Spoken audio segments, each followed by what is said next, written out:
Thank you. Okay, thank you for your question. Okay, thank you so much, Tira. Tira, right? Huh? Okay, thank you, Tira. So if you ask why the increase of money is taking longer time compared to the decreasing ones, so because there are so many factors that we have to consider when we doing an investment. It's not only about the interest rate that we have in the bank, but also several factors like the economic conditions that we have right now, and is there some external factors that may also have impact the economy, such as the pandemic that just been happened in 2020, because it's also can affect the economic and also the GDP of a country. So GDP is something like the gross product domestic, something like the economic that may also impact the country. It can also take effect when you invest money in the bank. Sometimes in the bank, the interest rate is not that high. So you have to, if you want to make like much money to increase your investment, bank is not enough because they provide very low interest rate. So if you can like taking the right investment product, maybe you still can gain much from it, and but you still have to take risks into account because that kind of risk sometimes you can also decrease your investment. Just like some financial monetary or something like that.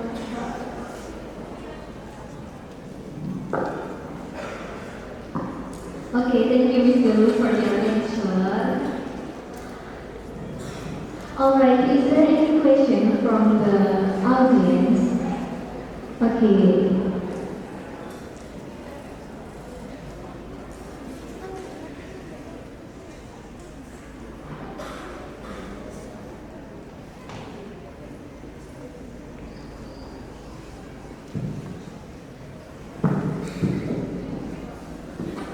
Okay, excuse me, I'm Azza from MSN Satu Sidoarjo, and I want to ask, is there a... So basically, Actuarial Science is a department that learning about risk and uncertainty in the future will cover life infestation or inflation. Is that right? Okay, so my question is there any example in real life situation that a student like us can relate to it and we can use the knowledge that we got in this seminar in real life situation? Thank you.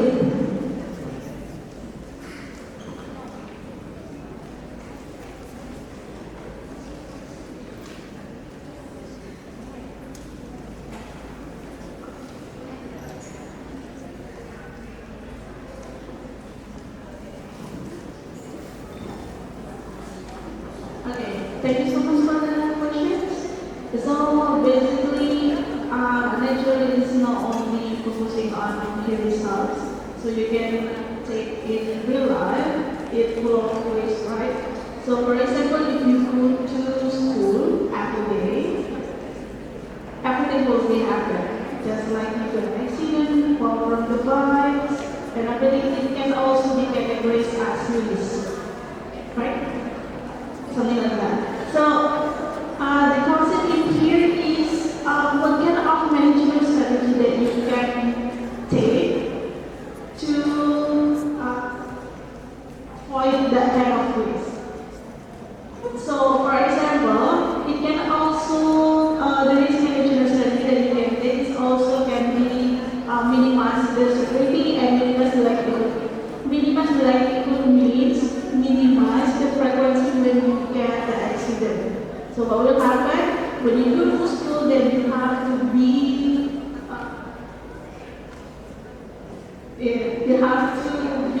more carefully when you ride your bicycles, and you have to looking at your ground. Is it safe to ride in that place? And then what the other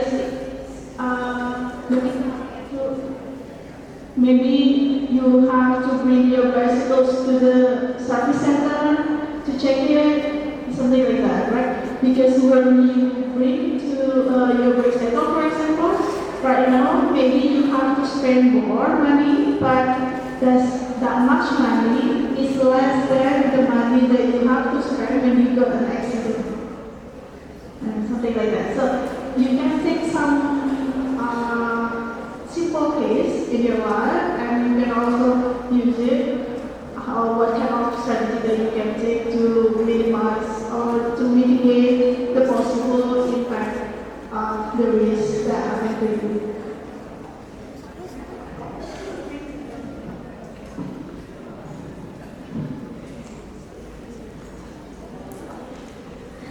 Okay, thank you, Ms. Galuh, for the answer the question. Maybe is there any question again from the audience? Okay, please raise your hand. Okay, please you can stand. Oh, okay.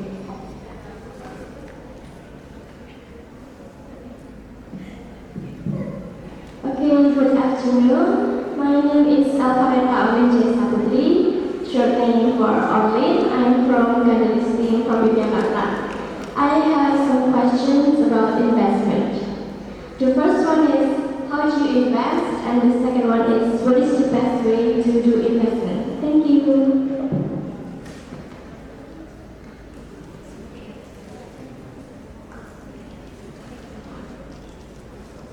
Okay, thank you for the question. The question is, how do you invest and what is the best investment? Okay, if you talk about what kind of investment product you have to take, so basically investment product you can divide it into different type of risks. What kind of risk that you were willing to take.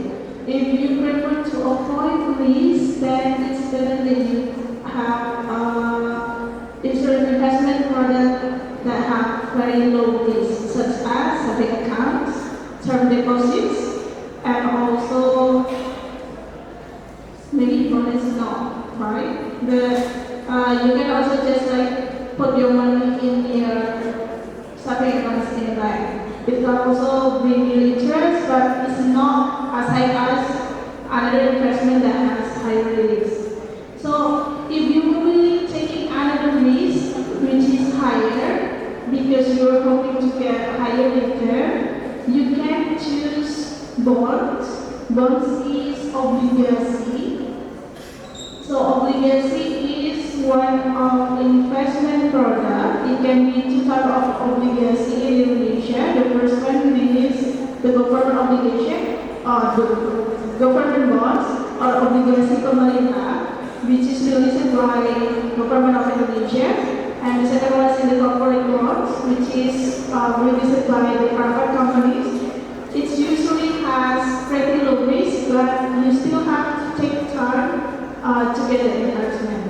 And if you're willing to take high risk comparing to these two, then you can invest in stocks or mutual funds. Mutual funds is dana reksa. So you can buy stocks in small amounts in unit. You don't need to buy lots. You can try to invest it. And right now we have a lot of application that you can use if you want to start to do investment, like maybe actually or another application that you can use. Maybe if you are willing to take a higher risk, you can choose that application and find the right investment manager, something like that. Is it? Yeah? Okay, thank you. Okay, thank you, Ms. Galuh, for the answer. Okay, is there any question? Maybe the last one, maybe the last question from the audience.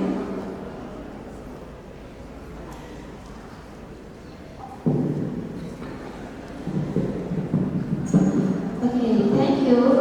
Let me introduce myself first. My name is Mira from Senior High School 1 Sidoarjo. first question is, what is the difference actuarial science and what is the difference actuarial science and mathematics or economics?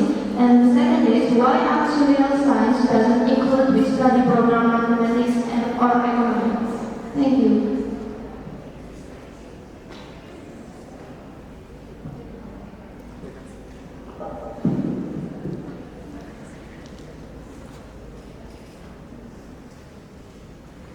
Okay, thank you for the questions.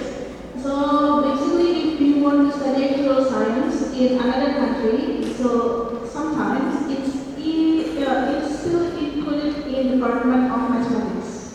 But in Indonesia, especially in ITS, there are some conditions that make us, if we want to put another study focus, we have to go the department. So that's why in here in ITS, we are Department of Actuarial Science and we also have Department of Mathematics because these two different has different functional structure and everything. But basically, it can also be inside of the Department of Mathematics, something like that. But for economics, compared to economics, sometimes economics department they are only focusing in theoretical stuff. But for actual science, we do a lot of mathematics methods and also statistical methods. Something it can be a huge difference compared to Department of Economics and Department of Actual Science. Something like that. Is it enough? Thank you. Okay, thank you for all the audience for the question.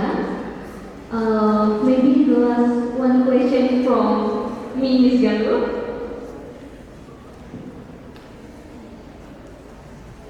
Okay, maybe the last question from me. I think because of our audience is most from the student, thanks. Elementary school, junior high school, or maybe senior high school, mostly of them. Maybe Ms. Galuh can give us some motivation for students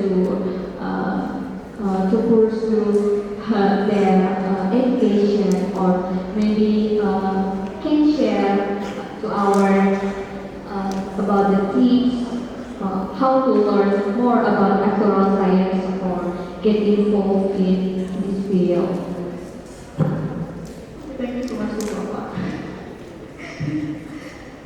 Okay, as a student, something that you need to do is being focused with everything that you have right now. So as elementary students, you just need to focus with everything that you have. You have to study hard and do your best in every single thing that you do. Be sincere, and for someone who already in senior high school, because you are already old enough and have to take like the next step to the college years, I hope that you can choose like imagining what is the career path that you can take in the future. And you have to choose the field of study that you want to focus. And if you like math and statistical, of course, you can.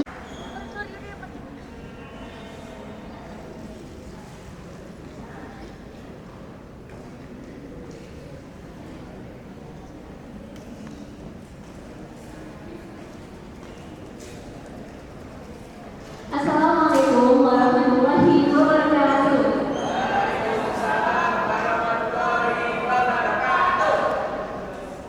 Good afternoon, everyone. Welcome to the conference, the series of events of NASPO and I2ASPO 2023 held by the Indonesia Youth Scientist Association, collaborating with the Department of Actuarial Science, Institute Technology 10 November. Thank you for all the participants, supervisors of NASPO and I2ASPO, and all the audience for being here today. I want to express my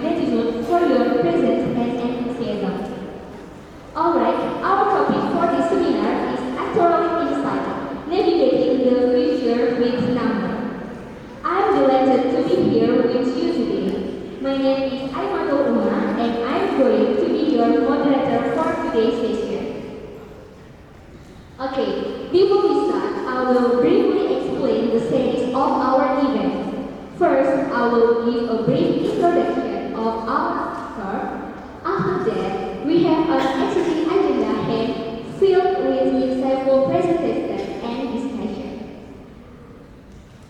And there will be a question and answer session, and at the end, I will conclude with some closing remarks.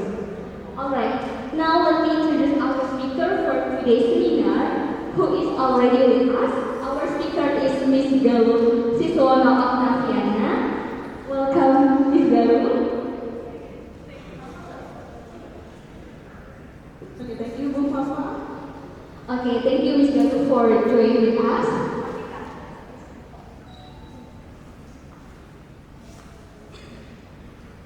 Okay, next I will give a brief introduction or short biography about Miss Galuh Siswono Oktavia. Her full name is Galuh Oktavia Siswono S.Si, M.Sc, and Actuarial Science A.W.C.R.A. She is listed currently as a lecturer at Actuarial Science Department of Institute Technology 10 November. Here's some educational background. She has graduated from University of Waterloo, Canada in field of Actuarial Science. She was also pursuing his Master Mathematics in Mathematics Department Institute Technology 10 November. And she is also graduate from Mathematics in Bachelor degree. And here the research specialization. The first is Financial Mathematics.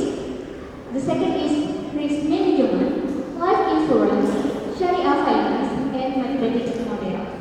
She has a lot of publication. If you want to know more, please check it out at the Google Scholar with the name of Galuh Oktavia Siswono. Okay, I think it's enough about the short biography of Miss Galuh. I will hand it over to Miss Galuh. Miss Galuh, you have around 60 minutes to do the presentation. So, welcome Miss Galuh. Now, time is yours. Okay, let's give a big round of applause to Miss Galuh.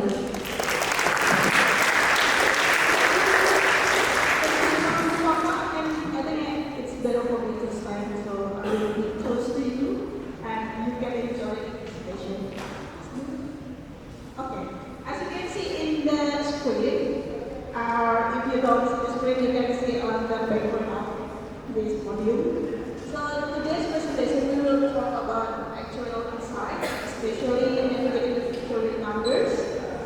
And for this presentation, we have several context and topics that we will talk. Okay, the first one, our introduction. Will introduce the definition of actuarial science, and then what is actuary and some key aspects in actuarial science. And after that, I will explain a little bit about some basics.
Okay, maybe I will choose one of the participants here.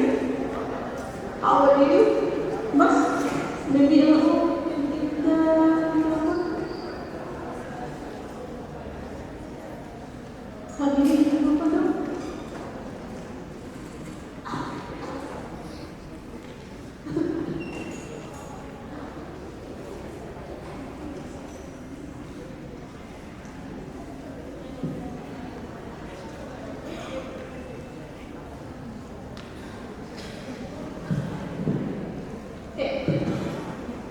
Okay.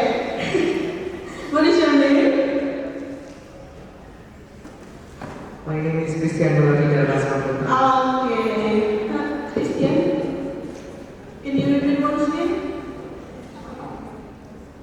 Setiap melodi dan rasa. Oh, Setia. Okay, Setia. What do you know about actuarial science?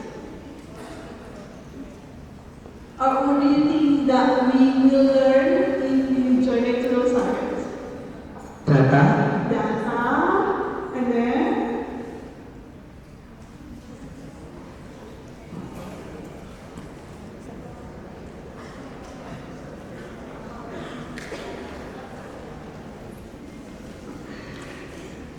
you can ask your friend first.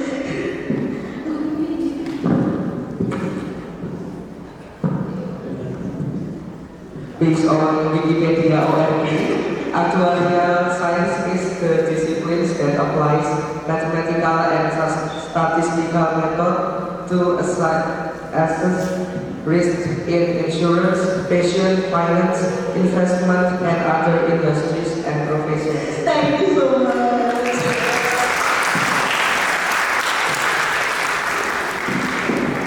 You got a quote from Wikipedia. Thank you. Okay.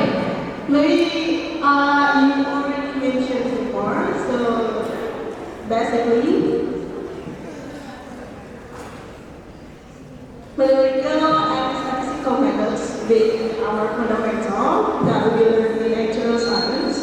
So for the mathematics methods that we usually use algebra, calculus, differential equation, and arithmetic. And for the statistical methods, we use the concept of probabilistic and also statistics, and also predictive analytics. And it's not only that, you already mentioned before is statistical methods and mathematical methods, but we also learn about finance, economics, corporate finance, and also accounting.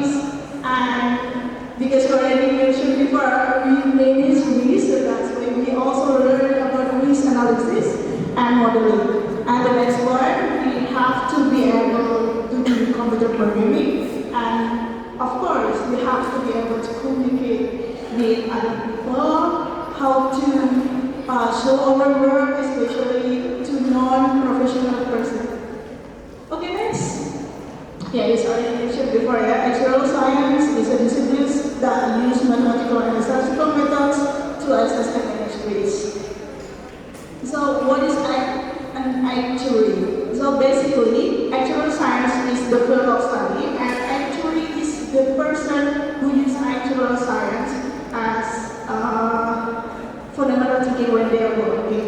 So, it's a profession when, as an actuary, you have to be able to do the three stuff that I write on the bottom of the slide.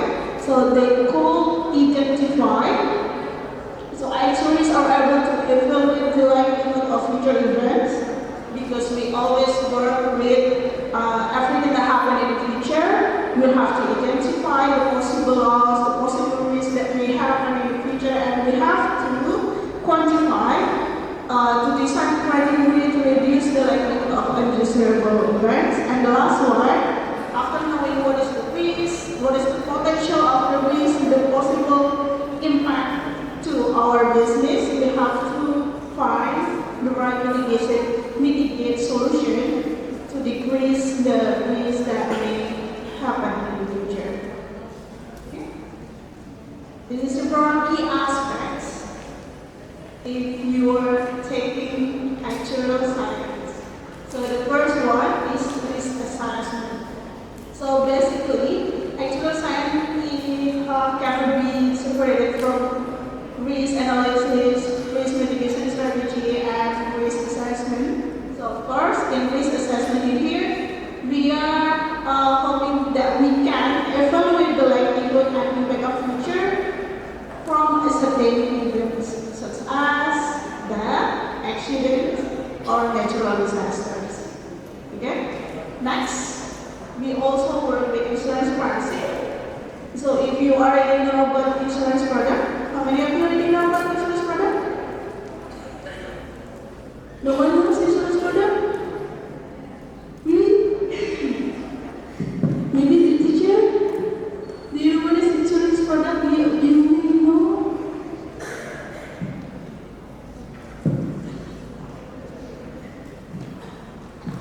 If you are sick, what kind of insurance product that we can use to pay the bill in the hospital? No one wants to answer? You don't know?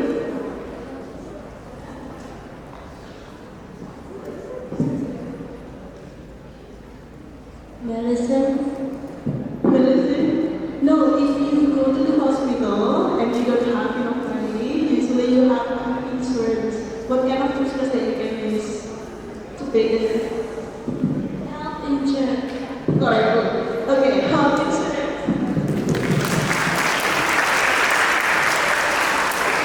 Okay, for health insurance, we have BPJS, right? BPJS is National Health Insurance that we given by the government to cover our health care, hopefully. And the actual science study, and I can show you what kind of thing that they were. They are not selling the insurance product, but we make sure how much the price that we have to charge to the participants who want to buy the insurance product, something like that. So we work in the back of the office to make sure like how much the price that we have to charge, and also how much is the company so reserve so they can pay the benefit to you. Okay, next is pension planning. Pension planning is actually when working in pension planning, they decide to manage pension plans considering factors like life expectancy, investment returns, and inflation to ensure long-term financial stability. So because as we know, pension planning is something that maybe for easiest understanding, pension planning is something that you can get after you get retirement. Okay. Something you, it's money, can be a lump sum of money, but also can be some series of payment. When you already retired from your job, usually you can get this pension plan.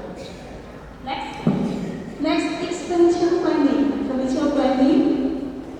So actually we use mathematical models to simulate and analyze various financial scenarios, aiding organization in decision making and risk management. The next one, I mentioned before, we always work with data, so that's why as a natural science we also have to be able to do a data analysis. And next one is risk management. It's related to risk assessment that I mentioned before. So it's not only to assess and identify the risk, but we have to find the solution, what kind of risk management that we have to take to solve the problem that industry may face in the future. Next, this one is the last 4 key aspects in actuarial science. The first one is regulatory compliance. So ensuring that insurance companies, pension funds, and other entities comply with regulatory requirements, providing reports and analysis to regulatory bodies. And then predictive modeling, stochastic process, and this was something related to statistical team. And the last one is communication skills. Why do we need to communication skills? So other than in mathematics department or in statistical department, usually you only focus on how to solve the solution, like how to solve the equation. You have some formula, you have some problem, and then you try to solve it. After that, it's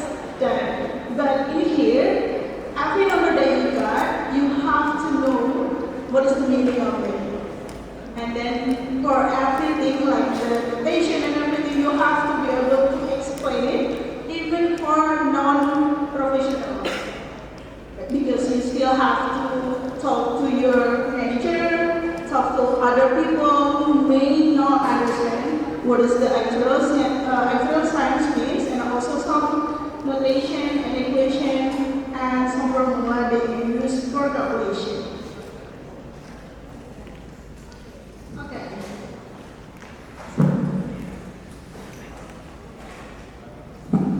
Okay, this is basics of actuarial science.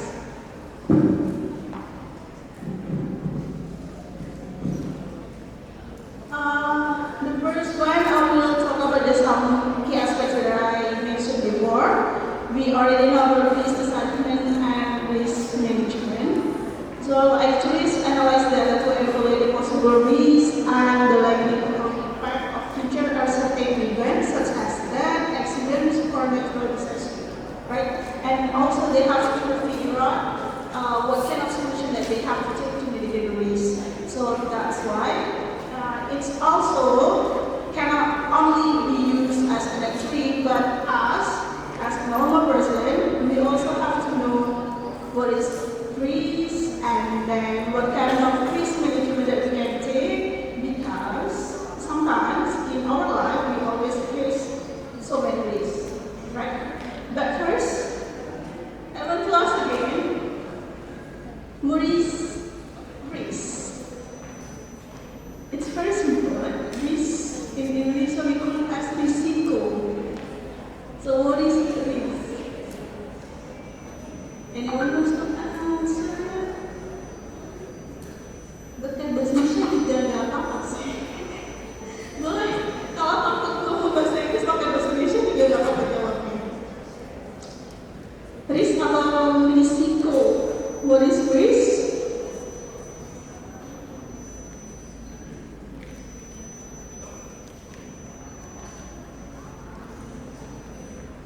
Anyone who's to help me?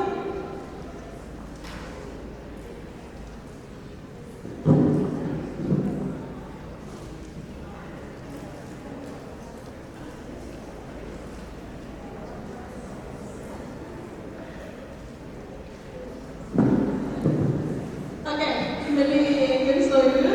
So based on simple definition of risk, I took two definitions here. Based on the Oxford English Dictionary, risk is hazard. Hazard means something that will, if it happens, that it will bring loss. But if it's not happen, it will be nothing. So that's why risk also can be translated into a charge of bad consequence, loss, or exposure to discharge. And for in financial insurance context, risk also can be defined as here as any event or actions that may adversely affect an organization's ability to achieve its objective and execute its strategies. So if you already have a life goals, maybe something that can interrupt that life goals. It can also be concluded as risk. Okay, it's something as simple as that.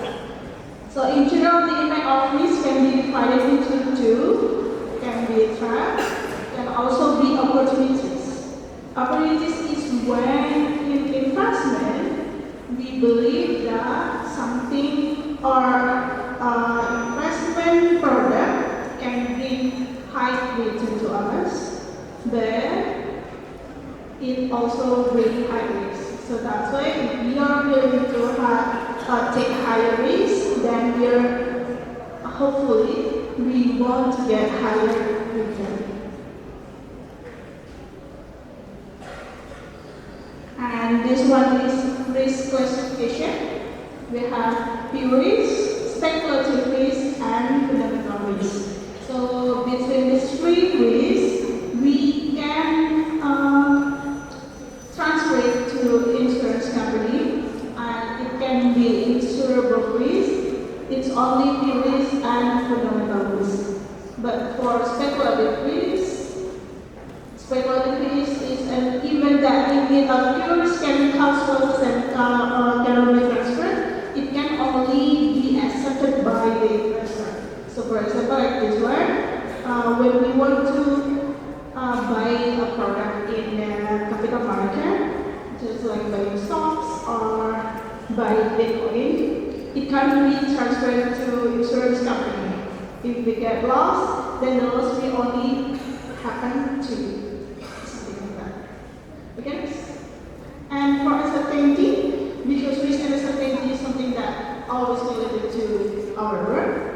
So that's why we have to know what is the definition of uncertainty here. So based on Oxford Dictionary, we have uncertainty is something that you cannot be sure about, a situation that makes you not be or feel certain. So these two stuff between risk and uncertainty is always being a topic that never be separated from actual science. And how to mitigate the risk?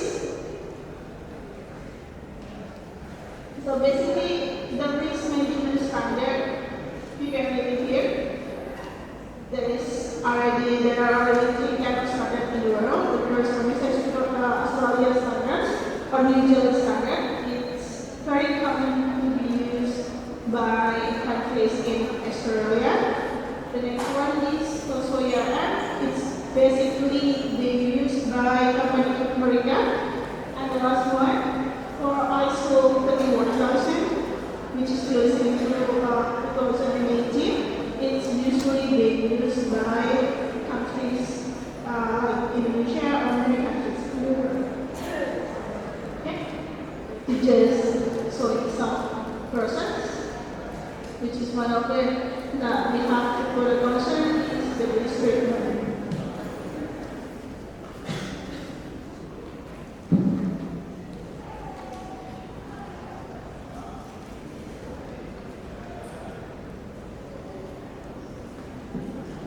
For everyone in here, as you can see here, for risk management basically is not only being a focus for insurance only, but also it can be applied in our daily life, in elementary school level, junior high school level, or even senior high school level. Because in here you can try to figure out what kind of risk that you may face in the future, close to you, and then find the right solution that you can take. For example, like the risk treatment, what kind of risk treatment that we can apply when we have some kind of risk.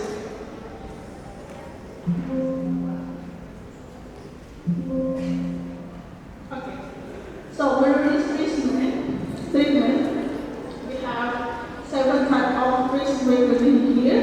Avoid remote source, written by competition, exploit or pursue, mitigate likelihood, mitigation, and also transfer. The last type of risk treatment in here, or the transfer one, it's the easiest way to mitigate the risk. So we can buy an insurance product or pension plan to cover our risk. And other than this, you can also as long as that risk is still under your risk appetite, you can just simply take the risk. Okay? How in real life, what kind of risk that you may face in the future, because life is inherently unpredictable and filled with risk. Can you imagine? Okay, from now to later age, when you have your financial goals or your life goals, what kind of risk that may happen in your life? What is it? What kind of risk that may happen in your life?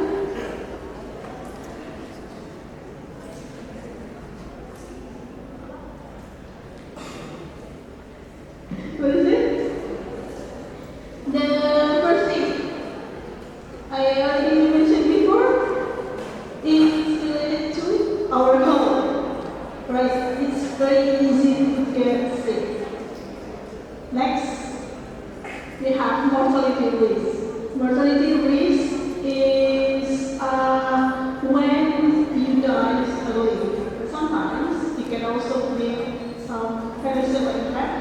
if your parents die suddenly, right? So because we will lose some income in the family, so that's why it also can be a risk that we may have back in the future. We may have in the future. And the last one is longevity risk. Longevity risk means that it's a risk if you live longer. Well, it may be a problem for us because when we live longer, that it means we have to make more money for us to live.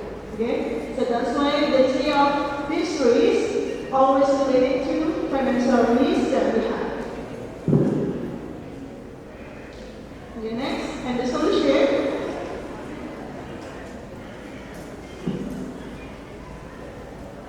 The solution is health risk can be solved by having health insurance. Mortality risk can be solved by life insurance. And longevity risk we can solve by having enough funds when we are getting older. Something like that. And for the financial risk, we can solve it by having saving accounts as emergency funds and some investment such as term deposit, bonds, stocks, and also financial planning. So finally, because it will be boring without that, I will give you some short explanation about what we learned. So we are learning about the concept of interest rate. So do you know what is interest? In Indonesia, what is it called?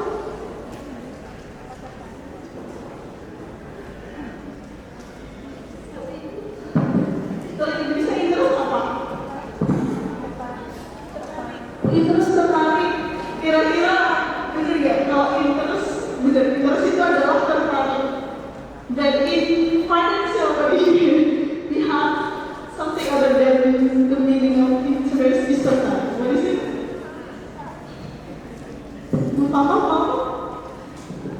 What is interest?